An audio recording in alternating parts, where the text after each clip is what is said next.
America में राष्ट्रपति पद के लिए जारी चुनाव प्रचार के बीच बीजेपी से जुड़ी एक संस्था overseas friends of BJP US विवादों में घिर गई है। सोशल मीडिया पर यह दावा किया जा रहा है कि अमेरिकी न्याय विभाग इस संस्था की निगरानी कर रही है और उसे लेकर एक जांच शुरू कर दी गई है।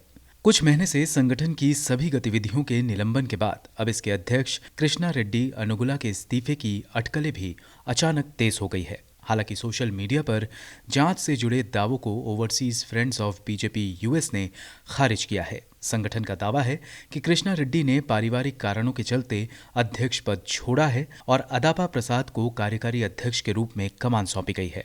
हालांकि बात इतनी सीधी नहीं है, क्योंकि 1951 में बने संगठन overseas friends of BJP US ने अब अपने आप को अमेरिका के न्याय विभाग के तहत आने वाले फॉरेन एजेंट्स रजिस्ट्रेशन एक्ट यानी फारा में पंजीकरण करवाना पड़ा है। यह पंजीकरण बीते 28 अगस्त को हुआ है। फारा के तहत दूसरे मुल्कों के राजनेता और राजनीतिक दलों से जुड़े संगठनों और जिम्मेदार लोगों को इसमें रजिस्ट्रेशन करवाना होता है। इसके तहत संगठन को अपने राजनीतिक रिश्ते, खर्चे और गतिविधियों का ब्यौरा सरकार को वक्त वक्त पर देना पड़ता है। सवाल उठ रहे हैं कि 1951 में बने overseas friends of BJP US को 30 साल बाद फारा में रजिस्टर करने की क्यों जरूरत पड़ी।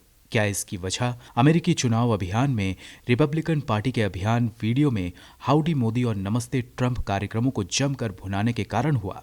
अंग्रेजी अखबार द इंडियन एक्सप्रेस के मुताबिक भाजपा के विदेशी मामलों के प्रभारी विजय चौथवाले ने ओवरसीज फ्रेंड्स ऑफ बीजेपी के यूएस चैप्टर को लिखकर चिताया है कि बीजेपी का नाम आधिकारिक तौर पर अमेरिकी चुनाव प्रचार करने के लिए इस्तेमाल ना किया जाए। उन्होंने साफ किया है कि बीजेपी की अमेरिकी चुनावों में कोई भूमिका नहीं है और इससे जुड़े लोग केवल व्यक्तिगत क्षमता में ही चुनावों में हिस्सा ले रहे हैं। इस बारे में गो न्यूज इंडिया ने बीजेपी नेता डॉक्टर विजय जॉली से बात की, जो पूर्व में ओवरसीज फ्रेंड्स ऑफ बीजेपी के अध्यक्ष रहे हैं। उन्होंने साफ किया कि ओवरसीज फ्रेंड्स ऑफ बीजेपी का बीजेपी से सीधा कोई रिश्ता नहीं है, लेकिन ये माना कि संस्था में दक्षिणपंथी विचारधारा के लोग हैं जो बीजेपी से खासे प्रभावित हैं। जाहिर है कि विवाद होने पर राजनीति भी शुरू हो गई है। अब इंडियन ओवरसीज कांग्रेस ने overseas friends of BJP US के फारा रजिस्ट्रेशन सर्टिफिकेट को ट्वीट कर पूछा है कि क्या उसके खिलाफ न्याय विभाग में कोई जांच चल रही है। ब्यूरो रिपोर्ट, गो न्यूज।